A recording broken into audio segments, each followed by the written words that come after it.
to I don't see myself yet on the screen, but good morning to all of you, and we'll soon hear whether you can hear me. It is certainly unusual times for us as believers, as we reflect on what is happening around us and around the world. We see that it is very unusual for the church and for God's people to not be together on a Sunday morning. I trust that the Lord will use this to encourage those, all of us, who sometimes think that it's an option not to be with God's people, that we will, when things return to normal, be much delighted to see one another and spend time with one another. We certainly want to encourage fellowship. That is the greatest concern of Dr. Mack and myself, as we thought through how to make contact with you. And as Sonia mentioned earlier this morning, that we will be in contact with you. We pray that you will make it easy for us to be in contact with you. We will also be setting up a WhatsApp group, a second WhatsApp group, so that you may share. Because the current WhatsApp group do not have that ability, so that we may be in contact. Please turn with me to Bibles to Psalm 116, as we will be looking at the psalm. Recently, we buried Jenny Hay, and my text for the sermon was verse 15.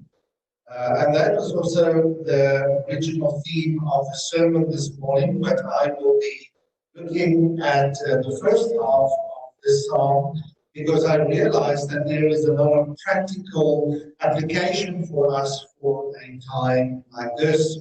And so the purpose for choosing Psalm 116 this morning is that I want to show you that God is most pleased when we lift up our empty cups to Him in this time, so that He may fill it continuously. The redeemed here in the psalm actually makes up their mind, or his mind, to please God by being extremely or totally dependent upon Him for more grace. And so I want to show you that at this time of where we are separated from our loved ones, where we are separated from others, that we can lift up our empty cups. In those moments of fear, we can lift up the cup to the Lord, that He may fill our cups with love and with compassion, that we may know He is for us and that He is not against us. What we will see in the Psalm 2 is that God takes care of the redeemed while they are alive on earth. And then, of course, the greater life is to see the words of the Lord Jesus Christ in Luke 24, verse 44 to 45, that we can find Christ in this text. Jesus said to His disciples, "These are my words which I spoke to you," this is Luke 24, "while I was still with you, that all things which are written about me in the law of Moses and the prophets and the Psalms must be fulfilled." So we see that the Lord Jesus Christ was heavily dependent upon the Lord, His Father, during the time of His life here on earth. We also see in this psalm a great emphasis on thanksgiving and how to give thanks to the Lord in the midst of difficulty. We can certainly give thanks to the Lord for the life that we've had so far. We can thank Him for so many things in the present, and we can also thank Him for how He is going to work out things in the future. So there's always a reason to give thanks. Here in Psalm 116, the psalmist, the author of the psalm, expresses his personal love fostered by a personal experience with the Lord. We have to understand here in Psalm 116 that it is written by someone who is being redeemed by God.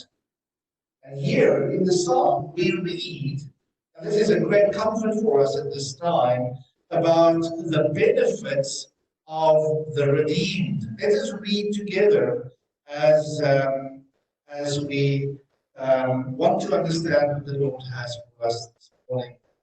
He starts off by saying, I love the Lord because he hears my voice and my supplication. Because he has inclined his ear to me, therefore I shall call upon him as long as I live. The cords of death encompassed me, and the terrors of Sheol came upon me. I found distress and sorrow. Then I called upon the name of the Lord. O Lord, I beseech you, save my life. This is prayer. Verse 5. Gracious is the Lord and righteous. Yes, our God is compassionate. The Lord preserves the simple. I was brought low, and he saved me. Return to your rest, O my soul, for the Lord has dealt bountifully with you. For you have rescued my soul from death, my eyes from tears, my feet from stumbling. I shall walk before the Lord in the land of the living. I believe when I said I'm greatly afflicted. I said in my alarm, all men are liars. What shall I render to the Lord for all his benefits towards me? I shall lift up the cup of my salvation and call upon the name of the Lord. I shall pay my vows to the Lord, and may it be in the presence of all his people. Precious in the sight of the Lord is the death of his godly ones. O Lord, surely I am your servant. I am your servant, the son of your handmaid. You have loosened my bonds. To you I shall offer a sacrifice of thanksgiving and call upon the name of the Lord.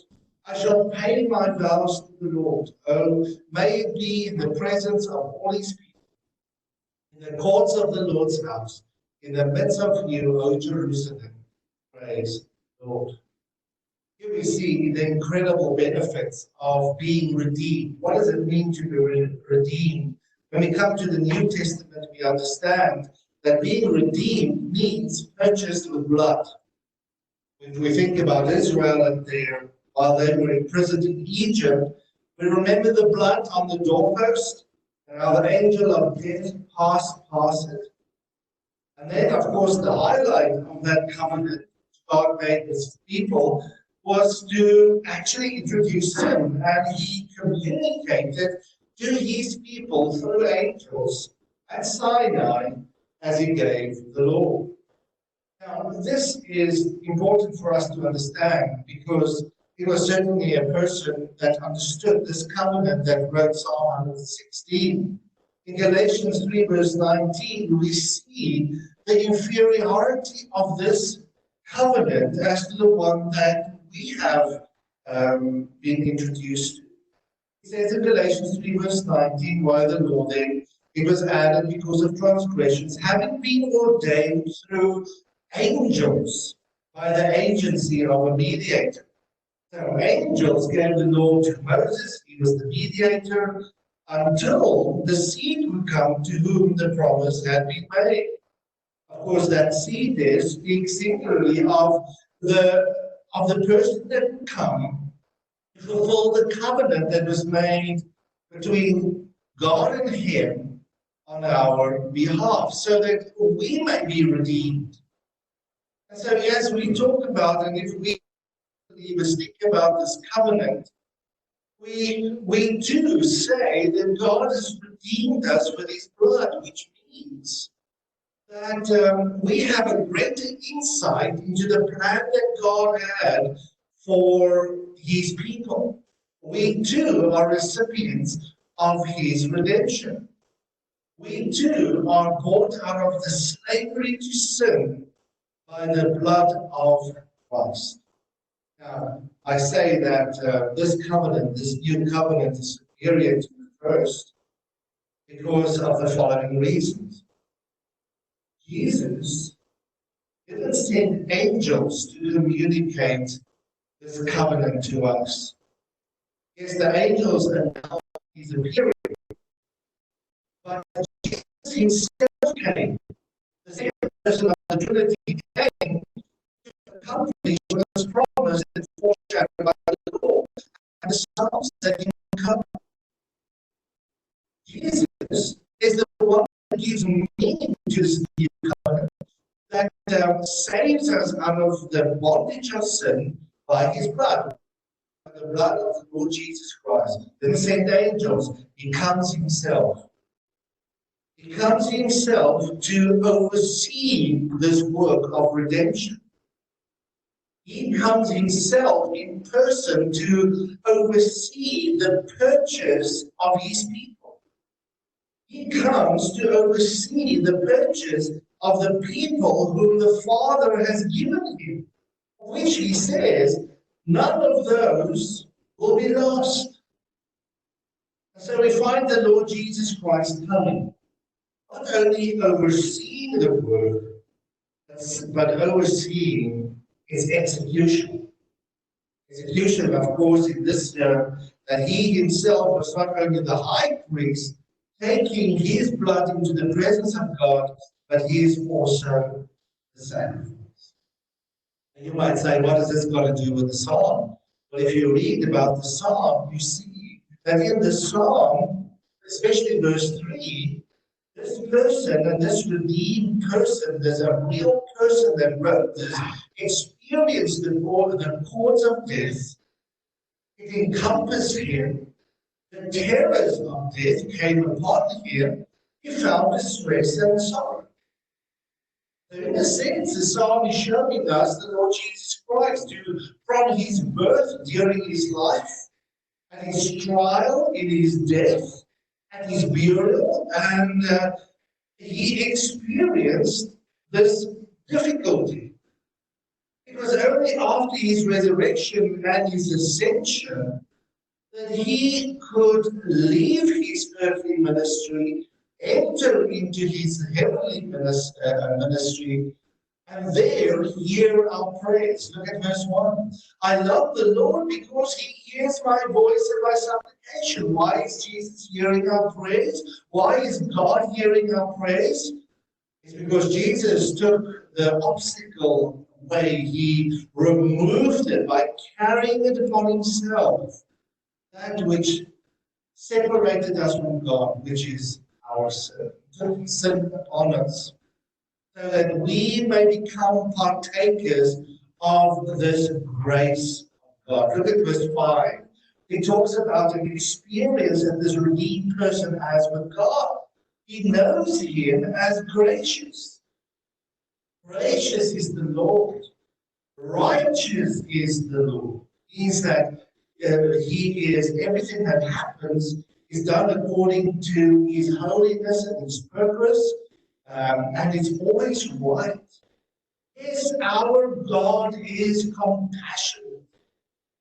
So in this psalm, we see that because of God's redemption, we can know God as gracious and righteous and compassionate. And of course, those are just three terms that describes the Lord, which you find in verse 1, the covenant-keeping God.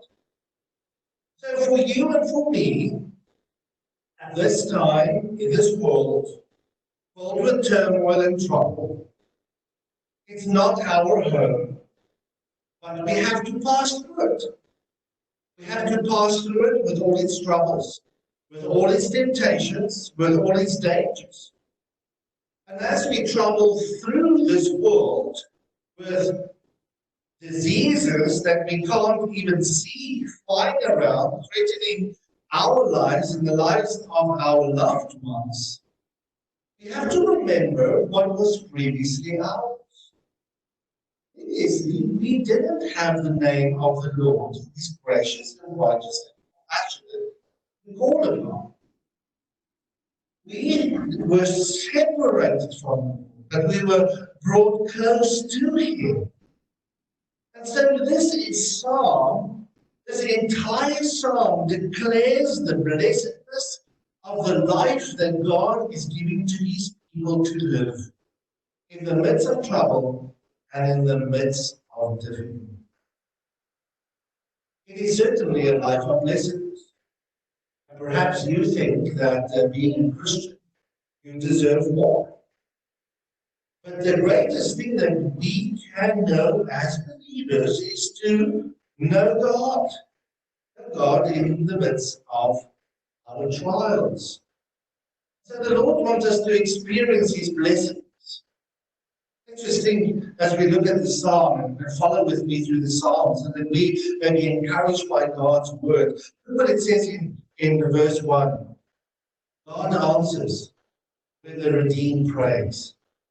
This is God's prayer, or God's promise to us. Did he not say he will hear our prayers? We can ask for protection. We can ask for provision. We can ask that he will help us in this time of difficulty. Also look at verse 2. Here we find that God is involved. And he is consciously involved with what we experience. He's not separating himself from us at this time. It says in verse 2, he has inclined his ear to me. Therefore I shall call upon him, which means God shows himself gracious and God gives an ear to us who previously did not have his ear, but because of Jesus, we do. He hears our prayer. So which means, verse 2, he inclines his ear to us, therefore I shall call upon him. When can I call upon him? Look at his experience. Verse 3 tells us about our experiences. The wheel of life. The wheel of life is found in this psalm.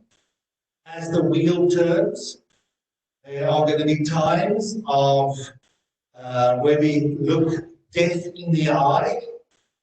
There are going to be times when we are almost wrapped in its desire to take us.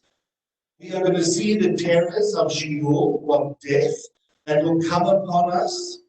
We will see times of distress and sorrow. Yet here in the psalm, look at verse 6, the Lord preserves the simple. He was brought low, I was brought low, and saved. What a great reminder at this time that what we experience is just an experience that is common to all Christians. I don't experience these difficulties because I've sinned in a unique way, although sinning does have certain results, and God brings difficulty in our lives. And here we see that this is common for all believers. Just for a moment, turn with me to Psalm 91. When we had our officers meeting the other night, we actually read this psalm. And it's just such a great reminder for us at this time that pestilences and the coronavirus is used by God and it is part of his plan. Look at verse 1. He who dwells in the shelter of the Most High will abide in the shadow of the Almighty. Let me just explain that. God has saved his people. He redeemed them so that they may be with him. It's not that we work hard to be under his shelter or to abide in the shadow of the Almighty. No, he has gathered us to be under him. Look at verse 2. I will say to the Lord, my refuge and my fortress, because that is what God does. He has strengthened us towards himself. He has gathered us like a hen gathers little chicks. Then it says in verse 2, my God in whom I trust, for it is he who delivers you from the snare of the trapper and from the deadly pestilence. Of course, we know that pestilence is just a consequence of the fall. This is part of our world, part and parcel of what we experience. Here we have that he brought us under his care. We are his. He chose us to be his. He's protecting us. We are a refuge and he is our resting place in the midst of all this difficulty. And look at verse 9 of our Psalm 160. It actually says there that the redeemed will live their life without intimidation. It says, I shall walk before the Lord in the land of the living. What a wonderful security. We may experience his blessings. We can pray at this time because God is present. We can call on his name because of God's providence. He has provided these circumstances and we know he's in control. We can rely upon his protection. We can rely upon his promises for a blessed life regardless of our circumstances. You find yourself at this time being made unhappy by your circumstances. You need to go deeper. And yes, we need to be responsible. Yes, we need to take care. Yes, we need to wash our hands. Yes, we need to see to it that we don't affect others. We need to be compassionately aware of others who might be at great risk at this time. And even in the midst of all these things, we know he is there. He works in us. He works through us. He uses people. This is what God is doing at this time. But I want us to move on to a second point. I kind of introduced it. That the redeemed remembers in the psalm the blessedness that comes from God. But the redeemed is very aware of his circumstances. Look at the verse there, and verse Psalm 116.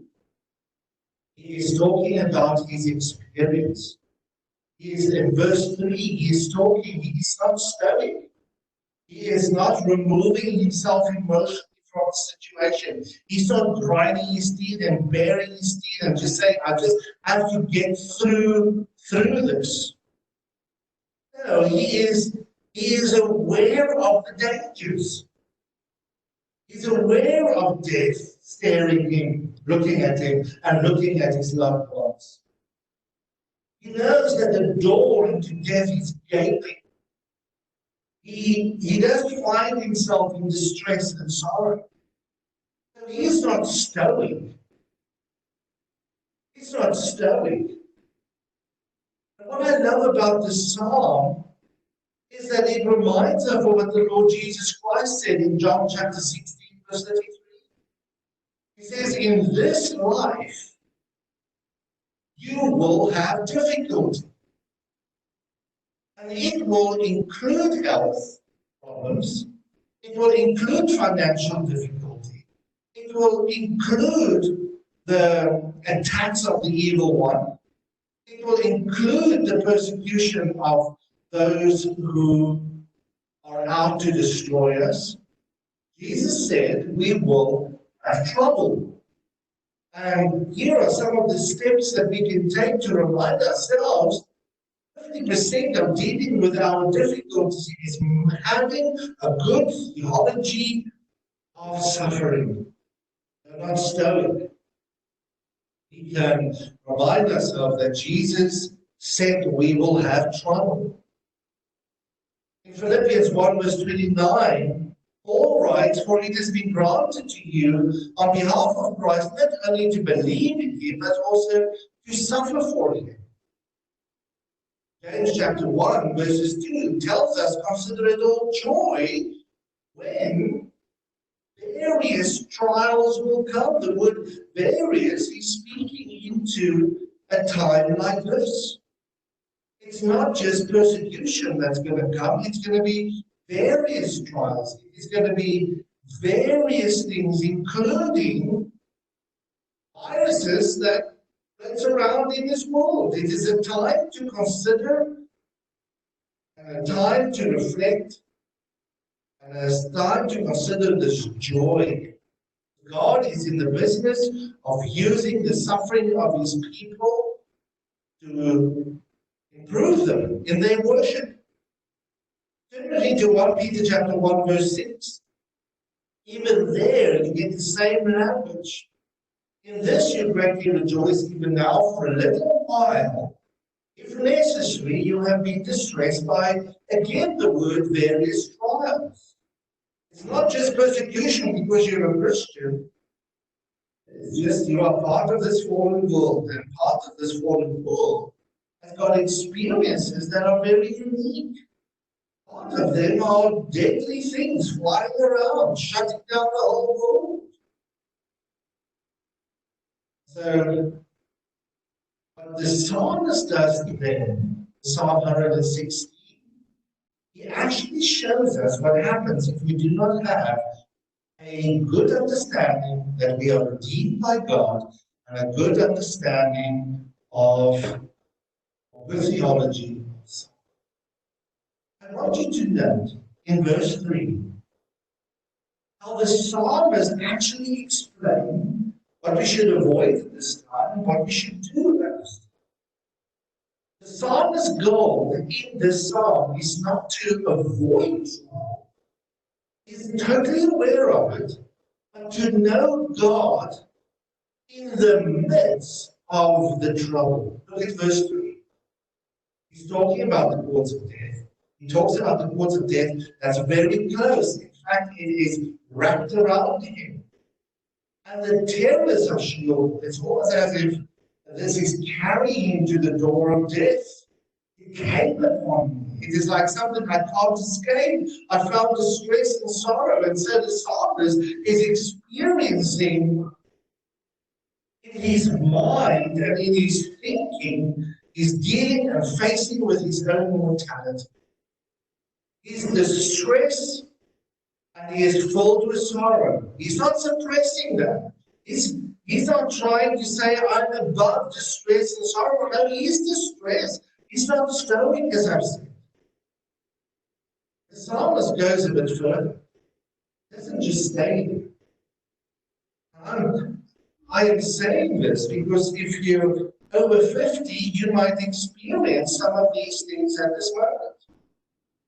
If you're over 65, you may experience a bit more of this at this moment. If you're in your 80s, you wonder whether you're going to survive this time. Experiencing is what is explained in 1 Corinthians 10, verse 30. Temptation that can overcome us. And we should be aware of this, that we are people who are prone to temptation. Look at verse 12 in 1 Corinthians chapter 10, verse 12. Therefore, let him who thinks that take heed that he does not fall. It's not this fake bravado. No, let him who thinks he stands take heed that he doesn't fall. No temptation is overtaking you, but such as is common to man. This is just part of the territory of living in this fallen world. And he says, in the midst of it, he gives a promise, and God is faithful, who will not allow you to be tempted beyond what you are able. But with the temptation will provide the way of escape also, so that you will be able to endure it. And let faith fight. Some of us, this escape he's talking about will be death. But we have to remember, because we are going to get to verse 5 to 15, precious in the sight of the Lord is the death of his godly ones. And we have to consider that because absent from the body means present with the Lord. It means being waited in by him and being received by him, looking into his face. How does the psalmist move on from here? In the midst of this distress, I want to remind you that his goal was not to avoid God, but to know God in the midst of his trouble. Please look with me at verse 4. It says, I called upon the name of the Lord. Everything that God is, that his name says he is. That is worship. That as we experience all this difficulty, God is calling us to worship him. And also, not just worship him, but Lord, I beseech you, I plead with you, save my life. And then he goes into this wonderful description of who God is. This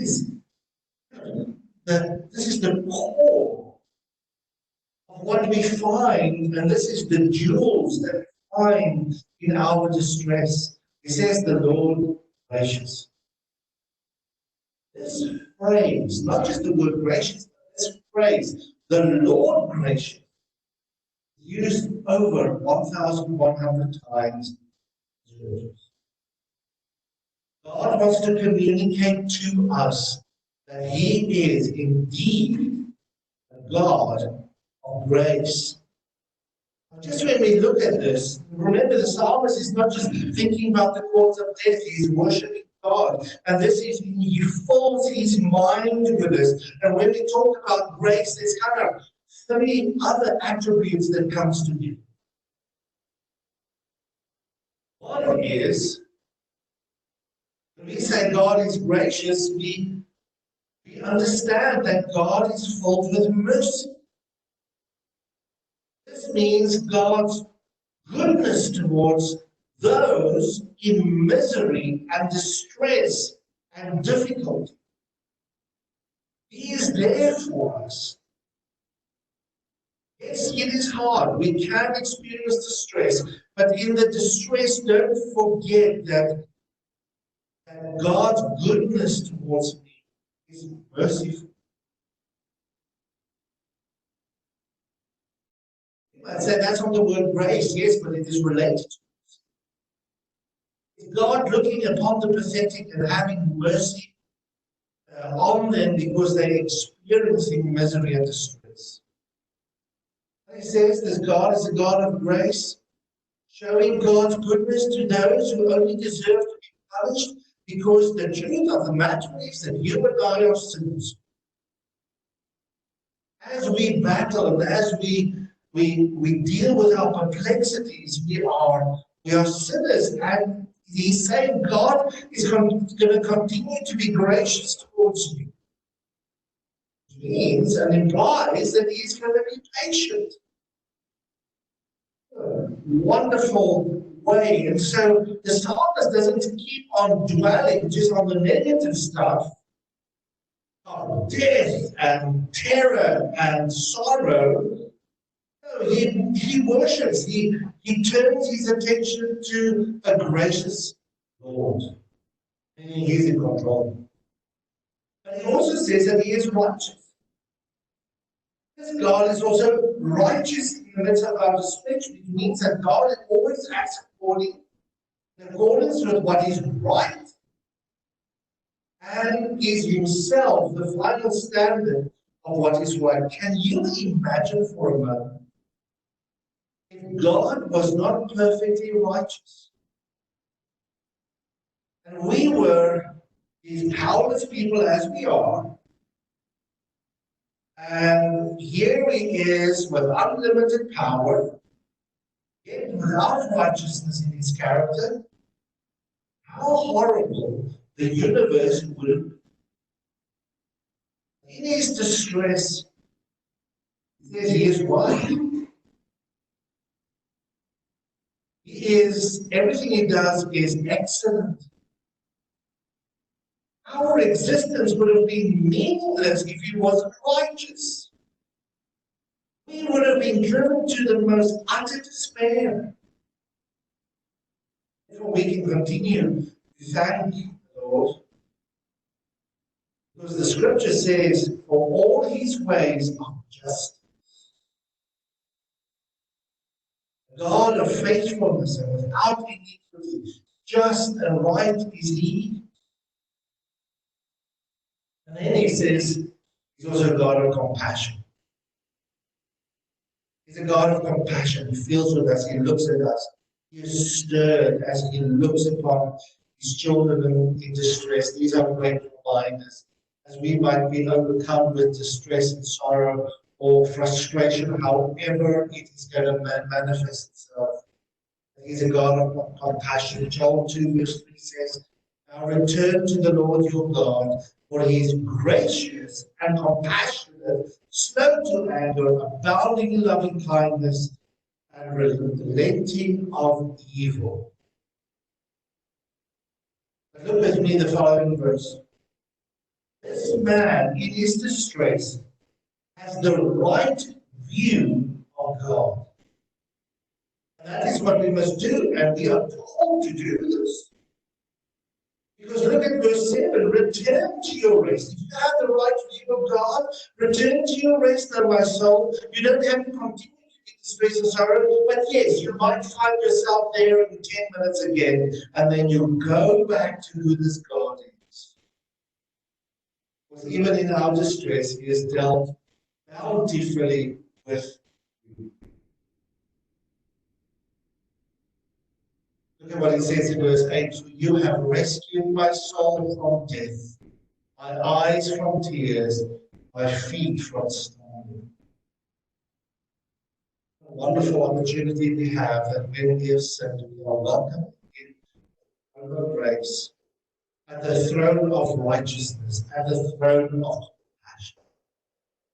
You've rescued my soul. We can come back.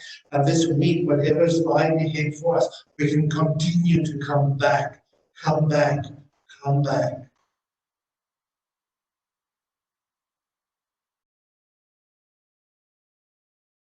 It is a great truth. And it also tells us in verse 6, I said he has a good view of God, a biblical view of God, but he also has a good view of verse 6. The Lord preserves the simple. I was brought low, and he said, this is great, because it says the word preserves means to keep. This is what the psalmist experienced. This is a blessedness that the Redeemer, the redeemed of God experience. And God preserves them, God keeps them, God observes over them, God heeds them, God marks them out as special. God is a watchman over them. He watches over them. He has regard for them. He saves them. He's going to keep them. He's going to observe them. And we know we don't deserve it. Nor did the psalmist. Look at how he calls himself. The Lord preserves the simple. This word here is those of simplicity. They're naive. And it was interesting studying this. It also means open-minded. We sometimes think it's open-minded. We allow everything in, but it actually, if we are open-minded, but God preserves those so that He may draw them to Himself. The psalmist helps us at this time how to think in the midst of our turmoil.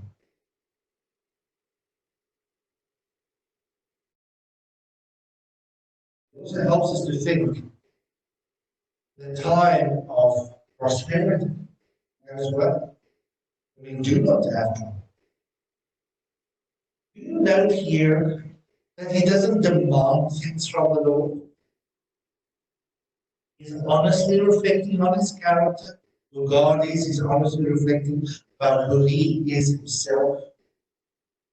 And then it says, I called on God, asking for his life to be saved, light of the fact the Lord is. He calls on the name of the Lord. He worships, he thanks God, he praises God.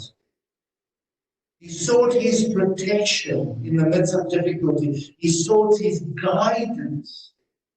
This is a characteristic of God's people. They call upon the name of the Lord in their distress.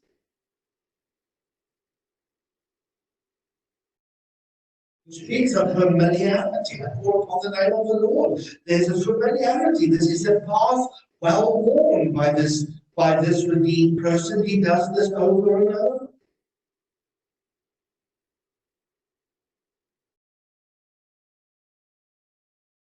The psalmist doesn't just stop there.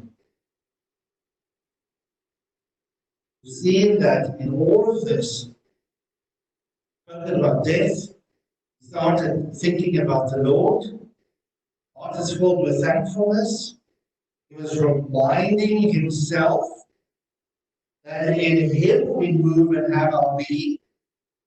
He's reminding himself, this redeemed person, or from him and to him are all things, and all the glory belongs to him.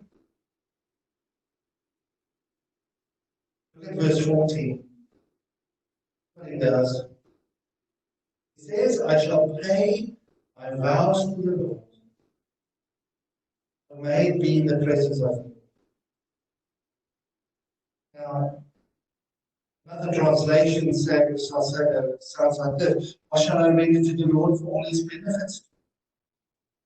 And then he says that in up to verse 14, I will lift up the cup of salvation and call on the name of the Lord. I will pay my vows to the Lord.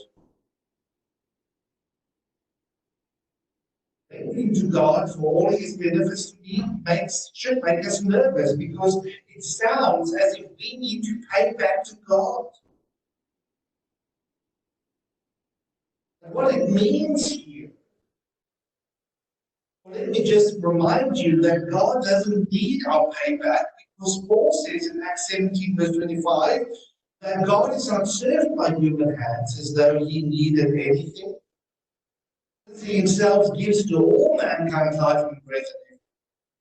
In other words, you can't give anything to God or do anything for God that he hasn't first given to you and done for you. You see this again in 1 Corinthians 15, verse 10. By the grace of God, I am what I am, and by his grace towards me was not in vain. On the contrary, I worked harder than any of them, though it was not I, but the grace of God that is with me. So none of our work can ever be a payment to God, because the very work is another gift from God. Every deed we do for God, we go deeper into debt to grace. So here in Psalm 116, what keeps what he means by paying the vows, and what keeps this paying the vow free from the dangers of being treated like a debt payment, is that this payment is in reality not an ordinary payment, but another act of receiving which magnifies the ongoing grace of God. Let me explain this. So I render to the Lord for all his benefits. Look what he says. Please look with me. It says in verse 14, I will lift up the cup of salvation and call on the name of the Lord. I will call on the Lord to fill the cup. To pay back the Lord, here it comes, and please don't forget this. To pay back the Lord means that I am determined to go on receiving from the Lord, so that the Lord's inexhaustible goodness will continue to be given to me. You want to repay God? Then continue being dependent upon him. This is what he's saying. The blessedness of a redeemed life is living in such a way that I lift up this cup of salvation and I ask the Lord, as I call on his name, please fill it.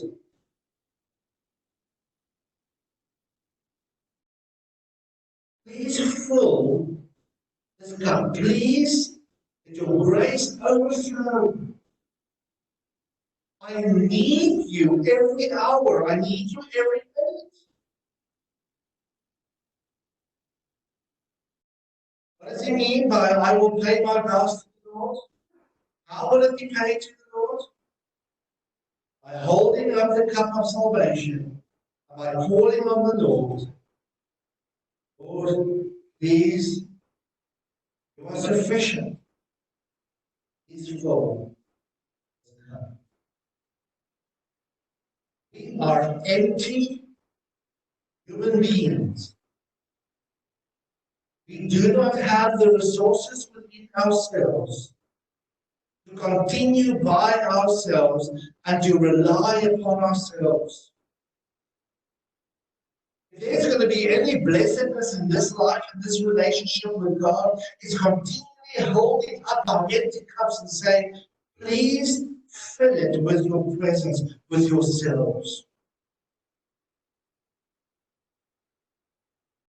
Jesus is a fountain, and there is a fountain with God that keeps on giving to those who are in trouble and to those who are saying, I am empty.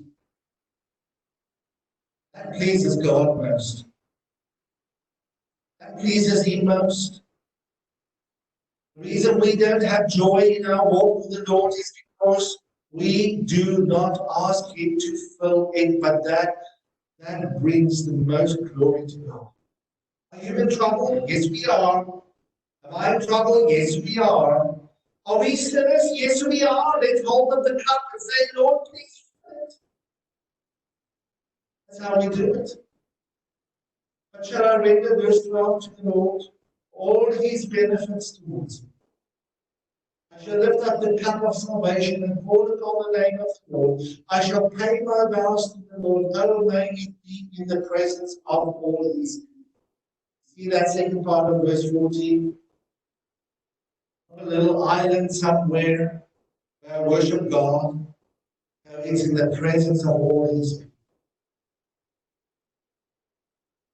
We pray this for Little Baptist. We will all be such a needy people. And when we come together, we are in such need of Him and we say, Lord, please fill us. We are empty. This is a time to do so.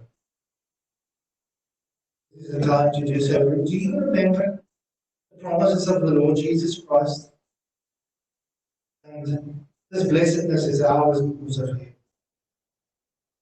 This blessedness is ours. He said, come to me, all who are burdened and heavy laden. Yes. This is not just emptying myself. This is filling myself.